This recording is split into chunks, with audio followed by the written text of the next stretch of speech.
Guys, எங்கள் சேனலை பார்க்க வந்து தேங்க்ஸ். இப்போ நம்ம என்ன பார்க்க போகிறோம்? முட்டைகோசு கூட்டு. வாங்க நம்ம சேனலுக்குள்ளே போகலாம். தேவையான பொருட்கள்: முட்டைகோசு நறுக்கி வச்சுருக்கேன், போட்டு தண்ணியில் போட்டு வச்சுக்கோங்க. ஊற வச்சுருக்கேன் கடலைப்பருப்பை, அப்போ தானே வேகும்போது கரெக்டாக இருக்கும். வெங்காயம், தேங்காய், சோம்பு, கருவேப்பிலை, கொத்தமல்லி தழை போட்டு எடுத்து வச்சுருக்கேன். ஊறின கடலைப்பருப்பை குக்கரை ட்ரான்ஸ்ஃபர் பண்ணிக்கோங்க.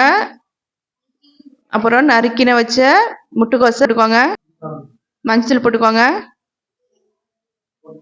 தண்ணி ஆட் பண்ணிட்டு நல்லா கிண்டி விட்டுட்டு நல்லா வேக விடுங்க. அதுக்குள்ளே இந்த இடத்துல நம்ம தேங்காய், சோம்பு போட்டு மிக்ஸில் அரைச்சி வச்சுக்கோங்க. இந்தளவு போதும். பார்த்தீங்களா, வெந்துருச்சு. ஒரு எப்படியும் 3-4 விசில் எடுத்துக்கோங்க. நல்லா வெந்துடணும். நல்லா பிள்ளைங்களாம் நல்லா சாப்பிடுவாங்க. நம்ம அரைச்சி வச்ச மசாலாவை இதில் போட்டுருங்க. ஆட் பண்ணி தேவையான உப்பு போட்டுக்கோங்க.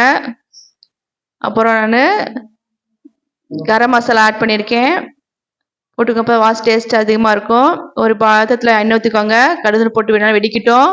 வரமிளகாய் ஆட் பண்ணிக்கோங்க. வெங்காயம் நல்லா வதக்கிக்கோங்க. உப்பு போட்டால் சீக்கிரம் வெங்காயம் வதக்கிடும், அதுக்காக உப்பு போட்டிருக்கேன்.